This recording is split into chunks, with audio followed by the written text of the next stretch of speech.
अस्सलाम वालेकुम, welcome to Roohani diaries. I hope you are all well and doing great. Thank you so much जी channel को subscribe करने के लिए, वीडियोज़ को लाइक करने के लिए और जो लोग फर्स्ट टाइम है मेरे चैनल पे उनसे रिक्वेस्ट है कि चैनल को ज़रूर सब्सक्राइब कीजिएगा और वीडियोज़ को लाइक भी कीजिएगा। लाइक करने के लिए लाइक वाले बटन को दबाना पड़ता है जो कि थम्स अप की शक्ल में आपकी स्क्रीन पे आपको नज़र आ रहा होगा और चैनल को सब्सक्राइब करने के लिए आपने इस साइड पे मौजूद ब्लैक बटन को प्रेस करना होता है। अगर आपको अच्छा लगे तो ज़रूर कीजिएगा। तो जी आज मैं आप लोगों के साथ जो स्टोरी शेयर कर रही हूँ बहुत ज़्यादा मोटिवेशनल है और ये सत्य जारिया है उन लोगों के लिए जो लोग अपनी ज़िंदगी में आसानी चाहते हैं, जो लोग दूसरों को आसानी देते हैं, उनकी ज़िंदगी में अल्लाह ताला भी आसानी लेकर आते हैं। हम अक्सर व बेशतर बहुत सारी ऐसी चीज़ें हैं जो ज़िंदगी में लेकर चल रहे होते हैं, हमारे काम नहीं बन रहे होते, हमारी बहुत ज़्यादा मुसीबतें, परेशानियाँ और बहुत सारी टेंशनों में ज़िंदगी गुज़र रही होती है। वजह यही होती है कि हम दूसरों को आसानियाँ देना नहीं चाहते। जब हम दूसरों को आसानियाँ नहीं देना चाहते तो हमें कैसे आसानियाँ मिलेंगी? एक छोटा-सा फ़ॉर्मूला है आप ज़िंदगी में ऐड तो करके देखिए और इसके करने से आपकी ज़िंदगी में जो मैजिकल चेंज आएगा, जो ज़िंदगी में प्रॉब्लम है, वो चुटकियाँ बजाते ही हल होने स्टार्ट हो जाएँगे। रास्ता भी मिल जाता है और मुश्किल और परेशानी में आसानी भी मिल जाती है। जब इंसान दूसरों को आसानियाँ देने के बारे में सोचता ही है, तो अल्लाह ताला फरिश्तों को हुक्म देते हैं और वो उसकी नेकी में उस चीज़ को लिख देते हैं। जब भी इंसान सोचे कि किसी को आसानी देनी है या उसकी ज़िंदगी में आसानी आ जाएगी, तो शैतान रोकता है। बहुत से वसवसे आते हैं दिल में, बहुत सारे ऐसे ख़्यालात आते हैं कि नहीं हमें क्या ज़रूरत है,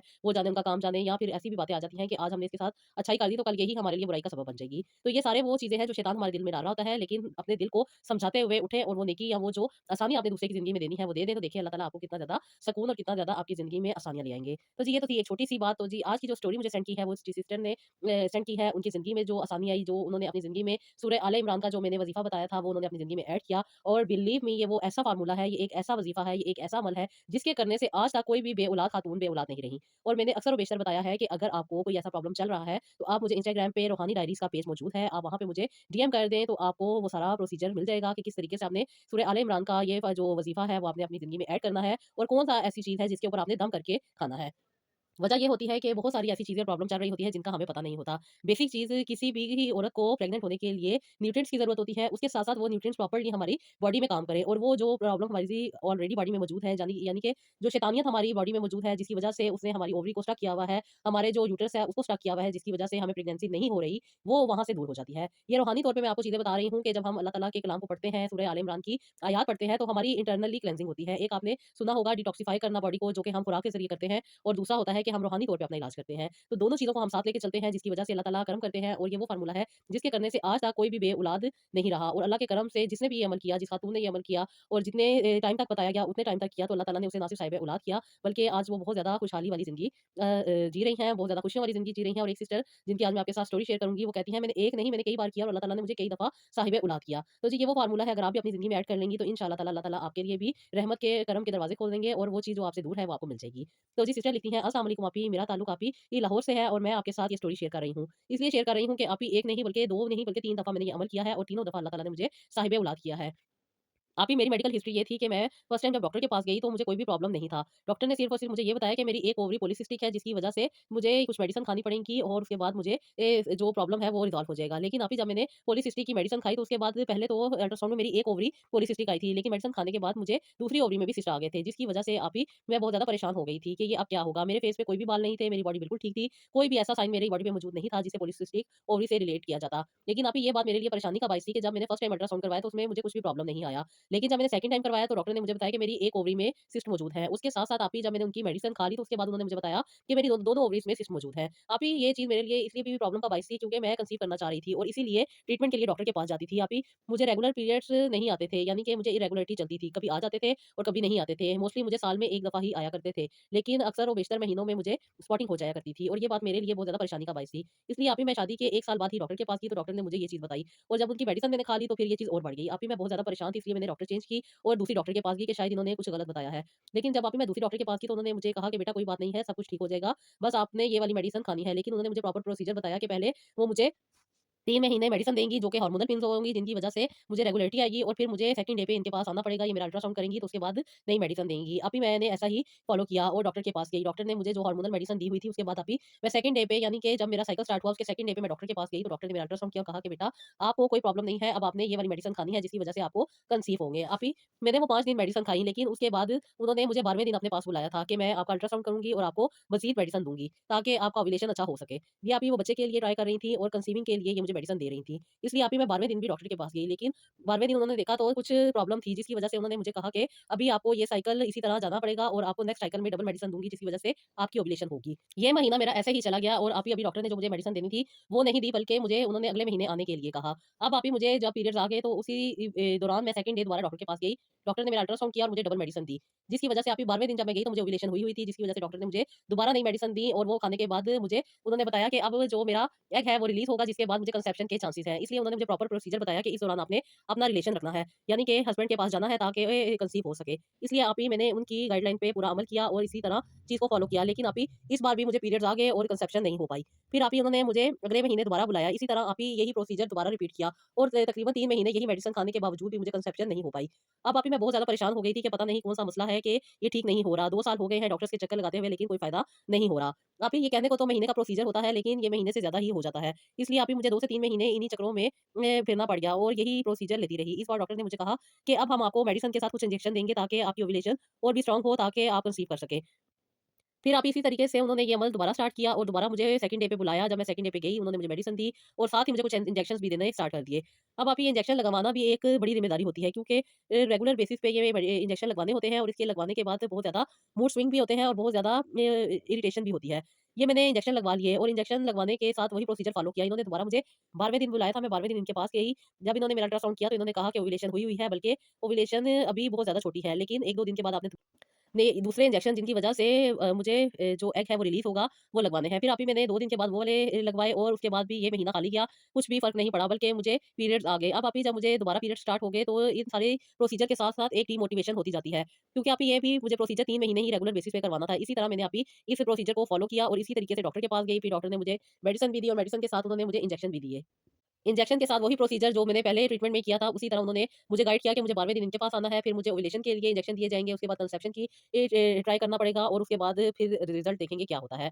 मैंने अभी उन्हीं बातों पे अमल किया, वही मेडिसिन उसी तरीके से जिस तरह डॉक्टर दे रहा था, उसी तरह खाई, इंजेक्शन भी लगवाए और ओव्यूलेशन हो गई। इस बार अभी ओव्यूलेशन बिल्कुल ठीक थी और डॉक्टर ने मुझे कहा कि इस बार बहुत अच्छा रिज़ल्ट आया है, इसलिए मुझे लग रहा है कि आप कंसीव कर जाओगी। इसलिए प्रॉपर अपना टाइम जो है वो ज़ाया नहीं करना, बल्कि इस प्रोसीजर को फ़ॉलो करना है। मैंने उसी तरह अभी रेगुलर बेसिस पे जो चीज़ें उन्होंने मुझे बताई थी, वो मैंने अपनी ज़िंदगी में ऐड की और उसी तरीके से जो-जो उन्होंने मुझे गाइड किया था मैंने किया, लेकिन अभी इस बार भी मुझे कंसेप्शन नहीं हो पाई और बहुत ज़्यादा डिमोटिवेट हो गई। इनफैक्ट डॉक्टर ने मुझे आईवीएफ के लिए रिकमेंड कर दिया था कि आप सेंटर में जाएँ, यानी कि इनफर्टिलिटी सेंटर में जाएँ, वहाँ पे आपको अच्छे तरीके से ट्रीट किया जाएगा, क्योंकि इन मेडिसिन ने आप पे कोई असर नहीं किया और आप कंसीव नहीं कर पाई। क्योंकि अभी मेरी अभी एज इतनी नहीं थी, इसलिए मेरी सास ने कहा कोई बात नहीं, अल्लाह ताला दे देंगे, क्या ज़रूरत है इतने ज़्यादा खर्चे करने की और इन सारी चीज़ों में जाके तुमने अपनी सेहत भी खराब कर ली है, मज़ीद तुम डिप्रेशन और एंग्जायटी का शिकार हो गई हो। इसके साथ-साथ आप ही मूड स्विंग भी बहुत ज़्यादा रहते थे, मियाँ के साथ भी अच्छे ताल्लुकात नहीं बन पाते थे, बहुत ज़्यादा डिप्रेशन, एंग्जायटी का शिकार हो रही थी। और एक अंदर ही अंदर गिल्ट मुझे खाया जा रहा था कि पता नहीं मैं कंसीव कर पाऊँगी या नहीं कर पाऊँगी। आप ही तकलीफ भी बढ़ती जा रही थी और अंदरूनी तौर पे भी बहुत ज़्यादा वीक होती जा रही थी। ये कहूँ कि मैं बिल्कुल ही नाउम्मीद होती गई। हर ट्रीटमेंट के बाद मुझे ये एहसास होता था कि शायद मुझे कंसीव हो जाएगा, लेकिन जब उम्मीद टूटती है ना, तो आप ही कोई नहीं जानता कि इंसान के साथ क्या होता है। जिसपे बीत रही होती है सिर्फ़ वो ही जानता है। इर्द-गिर्द के लोग सिर्फ़ आपको तसल्ली दे सकते हैं, लेकिन जिसके ऊपर बीत रही होती है वो ही जानता है। आप ही इमोशनली बहुत ज़्यादा इंसान वीक हो जाता है और बहुत बात-बात पे रोना आ जाता है। ये मेडिसिन का असर होता है, जिसकी वज़ह से बहुत ज़्यादा प्रॉब्लम हो जाती है। अब आप ही मेरी सास ने कहा कि तुम्हें कोई ज़रूरत नहीं है इतने महँगे ट्रीटमेंट लेने की, मैं तुम्हें अपने डॉक्टर के पास लेके जाती हूँ, उससे ट्रीटमेंट करवाओ, इंशाअल्लाह ताला तुम कंसीव कर जाओगी। अभी मैं अपनी सास के बताई हुई डॉक्टर के पास गई, डॉक्टर ने दोबारा से मुझे वही वाले ट्रीटमेंट, वही वाले इंजेक्शन और वही वाली चीज़ें देना शुरू कर दी। इस साल भी आप ही इसी तरह मैं मेडिसिन खाती रही और अपनी ज़िंदगी को और भी तकलीफ में डालती रही। पूरा साल मैंने ये इसी तरीके से ट्रीटमेंट लिया जिस तरीके से मैंने पहले ट्रीटमेंट लिए थे, लेकिन फ़ायदा कोई नहीं हो सका। लेकिन इस बार डॉक्टर ने मुझे ग्लूकोफ़ेज भी दे दी थी, यानी कि शुगर की मेडिसिन भी दे दी थी, जिसकी वज़ह से मुझे बहुत ज़्यादा बॉडी में वीकनेस रहती थी, बहुत ज़्यादा जो काम करने की आदत थी वो छूट गई थी और बिल्कुल ही निकम्मी होके रह गई थी, जिसकी वज़ह से सास भी मुझे बहुत ज़्यादा बोला करती थी और मुझसे उठ के काम भी नहीं किया जाता था। मैं बहुत ज़्यादा डिस्टर्ब रहती थी और कोई भी एहसास करने वाला तो था ही नहीं। वो सास जो मुझे कोई डॉक्टर के पास लेके गई थी, उसे पता भी था मेरी क्या हालत है, लेकिन वो समझ नहीं पा रही थी। बात-बात में मेरे साथ लड़ाई कर दिया करती थी, घर का माहौल भी खराब हो रहा था और इतने साल हो गए थे ये ट्रीटमेंट वगैरह लेते हुए, कोई कंसीव नहीं हो रहा था। अब आप ही दिल को बहुत ज़्यादा तसल्ली दी और हिम्मत की और कहा कि ये डॉक्टर नहीं ठीक, अब मुझे किसी और डॉक्टर को दिखाना चाहिए। इसलिए आप ही मैं स्पेशल इनफर्टिलिटी सेंटर चली गई, वहाँ पे डॉक्टर्स मौजूद थी। उन्होंने मुझे आप ही इन मेडिसिन के बारे में मेरी हिस्ट्री देखी, वो सारी चीज़ें जो मैं ले चुकी थी उन्होंने वो नहीं दी, बल्कि उन्हें मुझे नए तरीके से दी और इस तरीके में आप ही अब मुझे उन्होंने जो मेडिसिन दी थी, मेडिसिन तो खैर यही थी और यही वाले इंजेक्शन थे, लेकिन इनका प्रोसीजर थोड़ा-सा चेंज था। इस प्रोसीजर को आप ही आईयूआई कहते हैं और इसमें एक्सटर्नली दोनों चीज़ों को मीट अप किया जाता है, यानी कि मेल के जो स्पर्म्स होते हैं, आप ही उसको क्लीन करके औरत की अंदर इंसर्ट किए जाते हैं, जिससे कंसेप्शन के चांसेस बढ़ सकते हैं। क्योंकि अभी कुछ प्रॉब्लम मेरे हस्बैंड में भी आ रही थी, इसलिए डॉक्टर ने ये चीज़ मुझे रिकमेंड की थी। अब आप ही वो सारा प्रोसीजर उसी तरीके से चलना था और ये सारा ट्रीटमेंट 6 महीने में होना था। इसी तरह आप ही मैंने ये सारा ट्रीटमेंट लिया, मैं डॉक्टर के पास जाती थी, इनफैक्ट मेरे घर से डॉक्टर बहुत ज़्यादा दूर था और सुबह के टाइम डॉक्टर के पास जाना पड़ता था। सर्दियों के दिन थे और बहुत मुश्किल हो जाती थी। इनफैक्ट मेरे हस्बैंड भी बहुत ज़्यादा इरिटेट हो जाते थे और इनकी इरिटेशन की वजह से आप ही मुझे भी मूड स्विंग्स हो जाते थे। ये भी एहसास नहीं कर पाते थे, बल्कि मुझे बोलना और डाँटना शुरू कर देते थे कि क्या ज़रूरत है इतनी टेंशनों में पड़ने की, इतनी दूर से हमें आना पड़ता है, इतनी ठंड में, उसके साथ-साथ मुझे अपना काम भी छोड़ना पड़ता है और सारा काम डिस्टर्ब होके रह जाता है। अभी जब हम डॉक्टर के पास जाते थे, तो डॉक्टर के पास और भी ज़्यादा लोग मौजूद होते थे। डॉक्टर नई से नई टेक्नीक बता देती थी और नई से नए पैसे लेने के लिए उन्होंने क्लिनिक खोले हुए थे। इनफैक्ट वो टेस्ट जो बाहर से ₹1000 में हो जाया करता था, इनके पास वही टेस्ट ₹1600 में होता था और डबल फीस हो जाने की वजह से अभी और भी ज़्यादा स्ट्रेस का सामना करना पड़ रहा था। अब अभी जो प्रोसीजर इन्होंने मुझे दिया, वो था तो आईयूआई ही, लेकिन ये आईयूआई उससे डिफरेंट था जो मैंने पहले करवाया था। इसमें उन्होंने आप ही मुझे डे बाय डे टेस्ट पे लगा दिया था और सारे प्रोसीजर वही था, सारी मेडिसिन वही थी, सब कुछ वही था। लेकिन जो एक्स्ट्रा खर्चा पे कर रही थी, वो इन टेस्टों का था, जो कि हर दूसरे दिन करवाती थी। एक इंजेक्शन देती थी, दोबारा से टेस्ट करवाती थी, फिर दोबारा अगला इंजेक्शन देती थी, फिर टेस्ट करवाती थी और इस तरीके से आप ही इनकी अच्छी खासी इनकम जनरेट हो रही थी। मैं यूँ कहूँ कि मेरा सिर्फ इन 6 महीनों में 4 लाख रुपया यहाँ पे लग चुका था, क्योंकि आए दिन जो टेस्ट हो रहे थे, जो मेडिसिन दे रही थी, सब कुछ इनके अपने क्लिनिक की थी और यहीं से सब कुछ दिया जाता था। इसलिए आप ही आईयूआई मुझे जो एक नॉर्मली 35 से 40 हज़ार रुपया कहा जाता है, वो मुझे 4 लाख में पड़ गया। इन टेस्टों की फीसें दे के और देके, इसके बावजूद उन्होंने मुझे कुछ ऐसी टैबलेट दी जो कि आप ही सिर्फ बॉडी में डिफ्यूज़ होती हैं, यानी कि उन्हें अपनी बॉडी में रखना पड़ता है और उसके बाद वो अपना असर करती है, जो कि बहुत ज़्यादा एक्सपेंसिव होती है। अब ये मेडिसिन भी इन्हीं के क्लिनिक से मिलती हैं और यहीं से मुझे लेना पड़ा और अब जो कुछ हो रहा था, अभी वो मैं सिर्फ सह रही थी और अल्लाह से दुआ कर रही थी कि ये चीज़ें मुझसे दूर कर दे और मैं कंसीव कर लूँ, लेकिन अभी मुझे कंसीव नहीं हो रहा था। इस बार तो बहुत ही ज़्यादा मुश्किलात हुई। एक इतनी दूर आना, दूसरा डॉक्टर की फ़ीस, तीसरा डॉक्टर ने जो ट्रीटमेंट दिया वो और चौथा जो बार-बार टेस्ट करवाई जा रही थी, उसके साथ-साथ आप यहाँ से ही मेडिसिन लेनी पड़ती थी। आम मार्केट से ये मेडिसिन सस्ती मिल जाती थी, लेकिन इनके पास ये मेडिसिन भी बहुत ज़्यादा एक्सपेंसिव थी, जिसकी वजह से आप ही मेंटली, फाइनेंशियली और बहुत ज़्यादा प्रॉब्लम हो रही थी।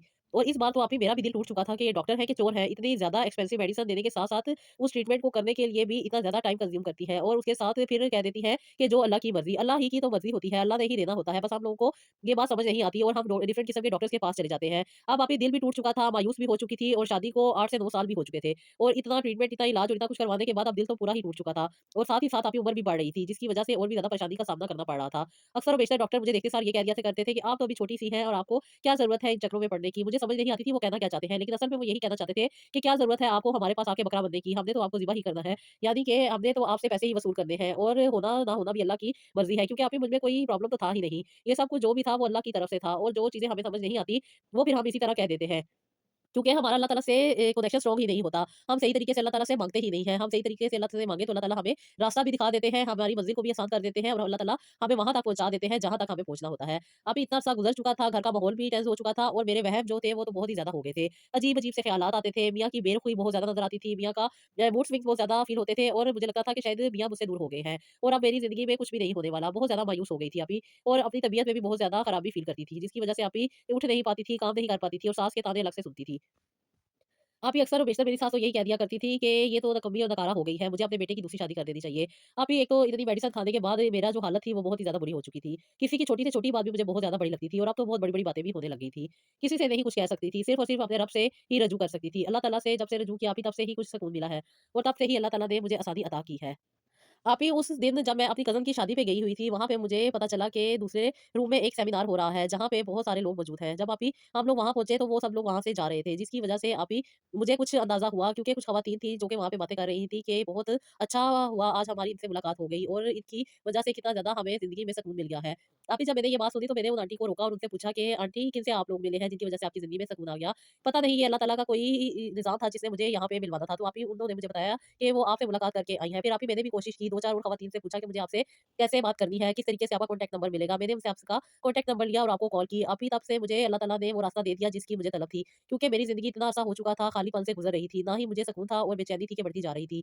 घर के हालात और सारे वाक़यात मैं पहले शेयर कर चुकी हूँ। फिर अभी मैंने जब आपसे कॉन्टैक्ट किया, तो आपने सूरह आले इमरान का जो वज़ीफ़ा मुझे बताया और जिस तरीके से आपने मुझसे बात की, मुझे बहुत ज़्यादा ना सिर्फ़ गाइडलाइन मिली, बल्कि बहुत ज़्यादा ज़िंदगी में सुकून भी मिल गया। आपकी पहली बात मुझे बहुत ज़्यादा अच्छी लगी कि आपने मेरी हालत को देख के जज नहीं किया, ना ही आपको मेरे लंबे नाखूनों से कोई प्रॉब्लम था और ना ही आपको मेरा पैंट शर्ट पहनने से कोई प्रॉब्लम था, बल्कि आपने मुझे प्रॉपर गाइड किया कि मुझे करना क्या है। आपने उसी टॉपिक को छेड़ा जिसकी मुझे ज़रूरत थी और आपने उसी पे मुझे गाइड किया कि मुझे सिर्फ़ और सिर्फ़ अल्लाह ताला से अपने कनेक्शन को स्ट्रॉन्ग करना है। मेरी ज़ाहिरी हालत क्या है, मेरे लंबे नाखून या मेरी जीन्स पहनना इबादत में कितना दखल अंदाज़ करता है, इन बातों को आपने नहीं एड्रेस किया और ये बात मुझे ज़्यादा अच्छी लगी, क्योंकि मैं समझती थी कि जो इस्लामी चीज़ों के बारे में लोग बताते हैं, ये सिर्फ़ और सिर्फ़ इंसान की खद-ओ-ख़ाल पे फ़ैसला करते हैं। उसके अंदर क्या चल रहा होता है वो नहीं जानते, बल्कि आपको फर्स्ट इसी तरीके से जज कर लेते हैं कि आप अच्छे इंसान हैं या बुरे इंसान हैं। लेकिन आप ही आपने मेरी इन चीज़ों को बिल्कुल भी नोट नहीं किया और मुझे प्रॉपर वही प्रॉब्लम जिसका मैं शिकार थी उसका हल बताया और जब मैंने आपकी बात सुनी और आपसे मिली, तो आप ही मुझे बहुत अच्छा लगा। क्योंकि आप ही अक्सर और बेशतर मैं जब भी किसी इस्लामी टीचर से बात करती थी या इस्लामिक स्कॉलर या डिफरेंट किस्म के इन लोगों से बात करती थी, तो सबसे पहले मुझे देखते सार कहते थे, अपने नाखून काटो, अपने आप की हालत को बदलो, फिर तुम्हारी कोई चीज़ सही होगी। आप ही ये चीज़ें बात करना बहुत ज़्यादा मुश्किल हो जाती है। ये लोग नहीं बात समझ सकते। जो लोग इन कंडीशन से गुज़रते हैं, जिस तरह उनके मूड स्विंग्स होते हैं, जिस अप एंड डाउन उनकी ज़िंदगी में चल रहा होता है, है, अभी वही जान सकता है जो इतनी ज़्यादा मेडिसिन खाता है। ख़ैर अभी ये तो एक नॉर्मल सी बात थी जो कि बहुत सारी लड़कियों को फेस करना पड़ती है और मैं इन चीज़ों में अभी बात नहीं कर सकती। इसलिए आप ही मुझे वो प्रॉपर गाइडलाइन जो आपने मुझे दी वो मुझे बहुत ज़्यादा फ़ायदा दिया। जैसे आपने कहा था कि अल्लाह ताला से आपने अपने कनेक्शन को स्ट्रॉन्ग करना है और किस तरीके से स्ट्रॉन्ग करना है, किस तरह आपने नमाज़ पढ़नी है और किस तरह अल्लाह ताला से बात करनी है आप ही। और दुआ का जो तरीका आपने बताया आप ही 2 हफ़्ते मैंने यही फ़ॉलो किया। 2 हफ़्ते के बाद मुझे दोबारा आपको रिपोर्ट देनी थी। मैंने आपके साथ जब बात की तो फिर आपने मुझे जो प्रॉपर गाइडलाइन दी कंसेप्शन के लिए वो मैंने आप ही अपनी ज़िंदगी में ऐड की। जिसमें आपने मुझे बताया था कि मुझे साबूदाना बनाना है और साबूदाने बनाने का जो प्रोसीजर था वो भी प्रॉपर मैंने उसी तरीके से फ़ॉलो किया जो आपने बताया था। यानी कि मुझे 2 कप दूध का लेना है और दूध भी गाय का दूध होना चाहिए, पैकेट वाला दूध नहीं होना चाहिए। वो मैंने दूध लिया और उसके बीच में मैंने साबूदाना ऐड किया। साबूदाने को अच्छे तरीके से पका लिया, 2 इलायचियाँ बीच में डाली थी और 1 लौंग डाल दिया था।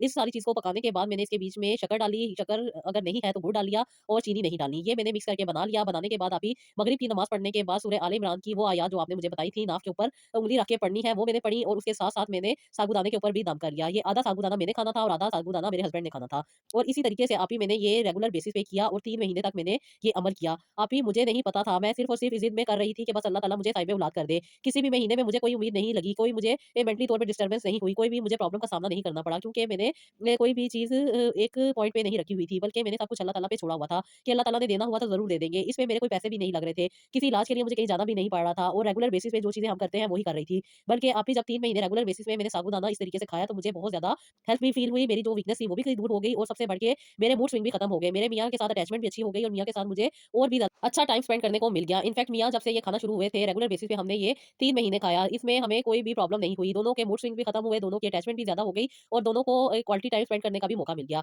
आप ही अब हम मेंटली और फिजिकली तौर पे बहुत ज़्यादा स्ट्रांग हो गए जिसकी वजह से अल्लाह ताला ने करम कर दिया। आप ही सुबह उठी तो मुझे अपने डेज़ की फ़िक्र थी कि मेरे डेज़ नहीं आ रहे और इसी तरह आप ही जैसा डॉक्टर बताते होते हैं कि आपने 10 दिन ऊपर जाने के बाद टेस्ट करना होता है। मैंने भी आप ही आपसे पूछा तो आपने भी मुझे यही कहा कि अगर आपकी डेट गुज़र चुकी है तो आपने 10 दिन के बाद प्रेगनेंसी का टेस्ट करना है।